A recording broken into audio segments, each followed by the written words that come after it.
Fruitcake is the butt of many a Christmas joke, and no, we're not talking about Sabrina Carpenter's Christmas album.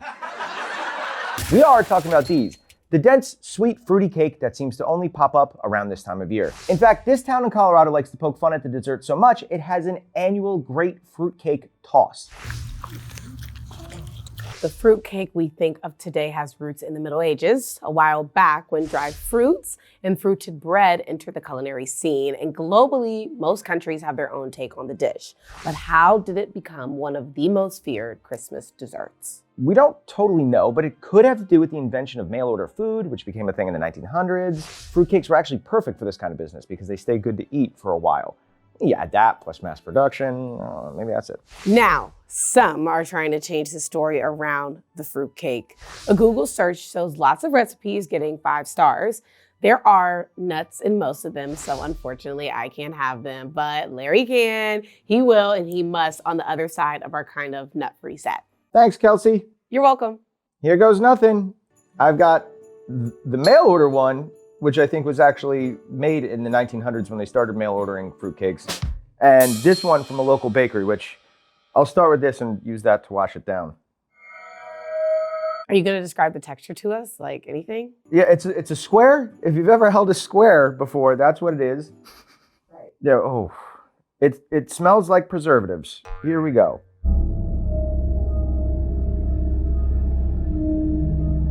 Actually not as bad as I thought it was going to be. Oh, it's crunchy. Well, there's a lot of texture. What's taking so long to eat it? It's not easy to eat, Kelsey. No, it's a bit of a physical challenge. You know, you think you swallowed it all, and then it turns out your tongue was hiding some more. So we're going to move on to this one with powdered sugar, and it looks delightful, and it looks like there's much less like actual stuff in it. Oh, this one is very good. This one's like dessert. It's got like a cinnamony thing to it, which is really, really good. Right in the middle there too, where I took a bite out of it. It still has the nutty kind of taste thing that that had. This is, if there's 5-star Google reviews, it's definitely closer to this one than that one. This is actually a delight. And now, let's talk holidays.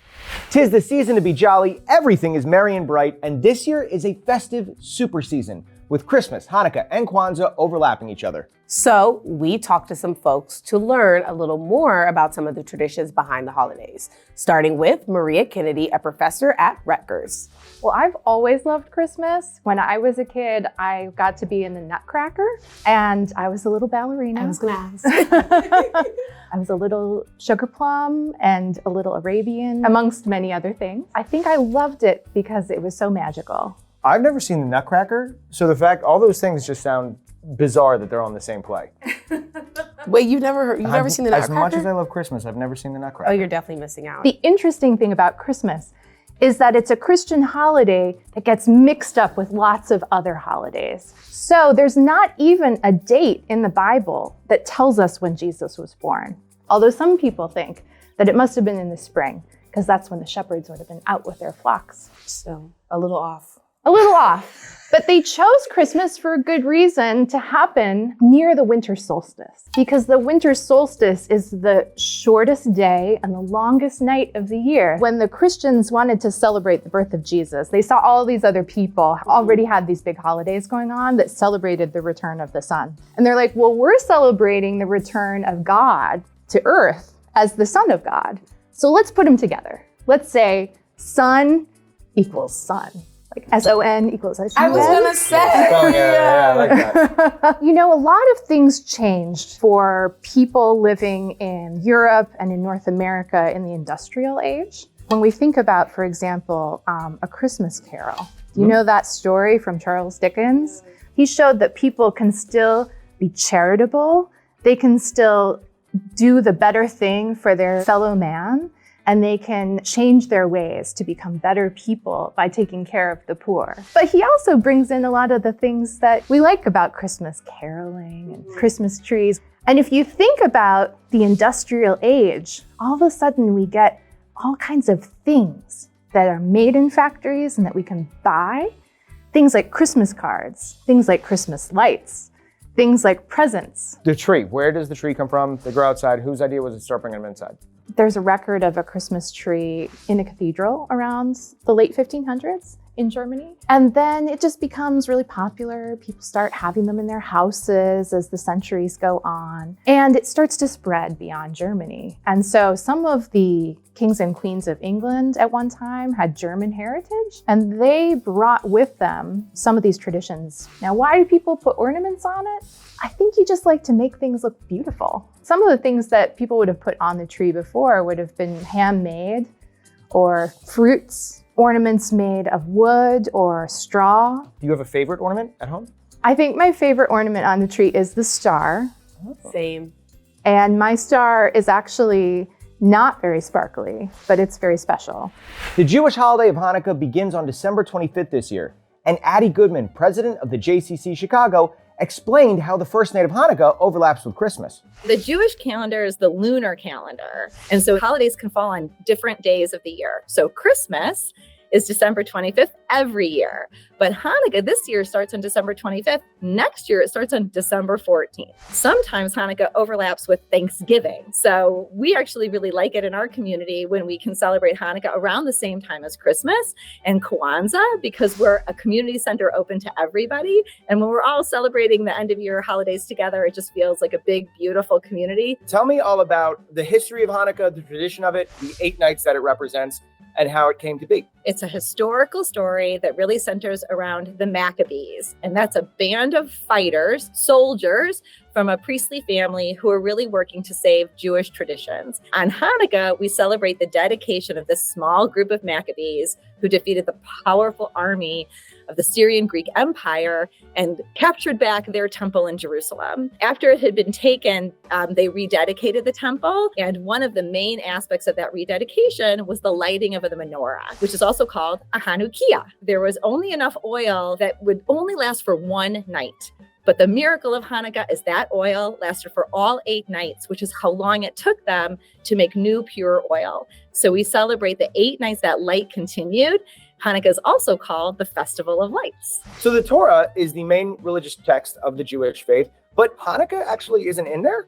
Hanukkah is not explicit in the Torah, though they do talk about the rebirth and dedication of the temple, and there is reference to the history and the adversity that Jews faced. But it really came to kind of be understood as a miracle worthy of celebration after study of the history of the Jewish people. Authorities and scholars recognize that this is something that we really need to note and can be a celebration within the Jewish calendar. So I think when most people think about Jewish holidays, they think, oh, Hanukkah, I know one, but in fact, it's the least significant on the Jewish calendar when it comes to Jewish history, tradition, and sort of meaning, but it is absolutely the most joyful and fun. And for kids especially, it's one of the best. On Hanukkah, you say you light the menorah every year. How does it play a part of the celebration? So this menorah belonged to my husband's grandparents. It's really old. This one was made by one of my kids, and it's just a little bit easier to see. But you can see that there's 1, 2, 3, 4, 5, 6, 7, 8, 9 places to put a candle. And one is always a little bit higher or a little bit lower. And that's where what's called the shamash goes. The shamash is also called the attendant. It's like a utilitarian candle. And so you use it to light the other candles, but it doesn't count as one of the 8 nights representing Hanukkah. Every night you put 1 candle in. The second night you put in 2 candles. You put them in from right to left, but you light them left to right. And you always light them with the shamash, which you put in at the end.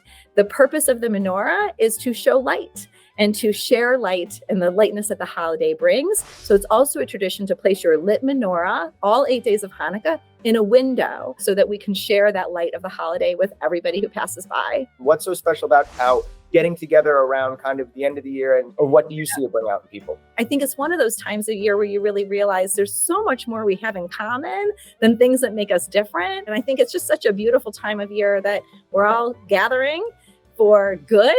And really, our hearts are open, I think, as we head into this end of year time in a way that you don't always see, year round.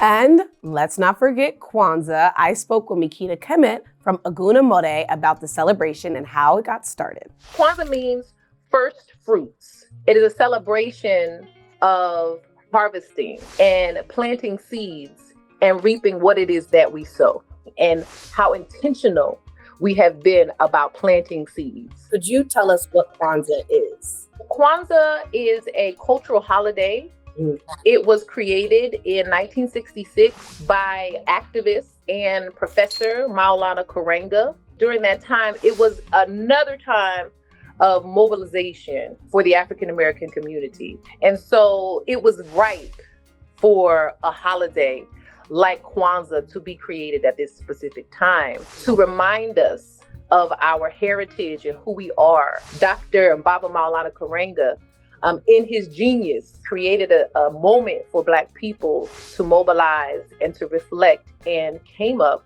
with Kwanzaa. I want to get into the 7 principles of Kwanzaa. And what are the 7 principles? What do they mean? We call them Nguzo Saba, the 7 principles, which is Kiswahili. Each day, we celebrate a principle. My principles up here. We have Umoja, which means unity. How can we intentionally unite within our families, within our communities, and then broader, right? The second day is Kujichagulia, which means self-determination, to define ourselves, name ourselves, speak for ourselves, instead of it being done by others. Kujichagulia is actually my favorite principle, by the way.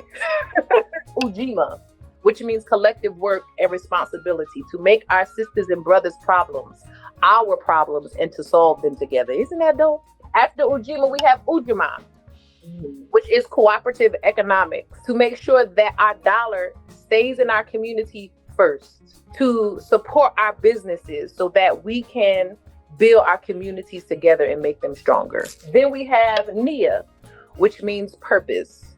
Are we being purposeful and intentional about the decisions that we are making? Are we leaving our community better than we did when we left them?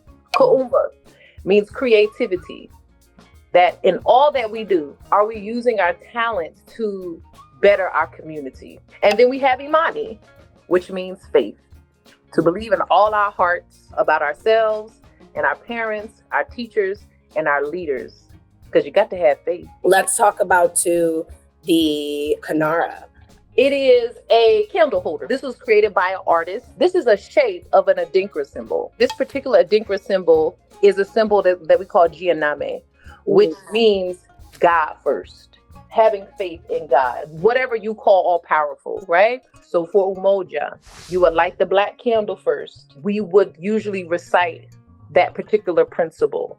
And then we reclaim and refocus ourselves and how are we going to exercise Umoja this year. My particular family, we come up with activities to do every day that are reflective of the principle. So each day, you light the candle corresponding to the principle. And we pass around what we call the Kikombe Cha Umoja, right?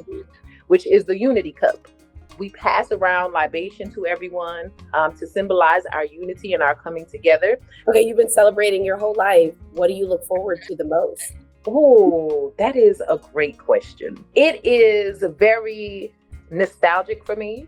It warms my heart. It rejuvenates my spirit because Kwanzaa brings everybody out, okay? Reunion, okay. Kwanzaa brings everybody out. There's dancing, there's drumming. The elders are around the Kinara, imparting wisdom to the youth and to the next generation around the Kinara. It is a beautiful time of reclamation for us as a people, and to meet new ones and to solidify and bind those relationships that are already present. Sometimes I wonder if they think they know we have legs. Okay.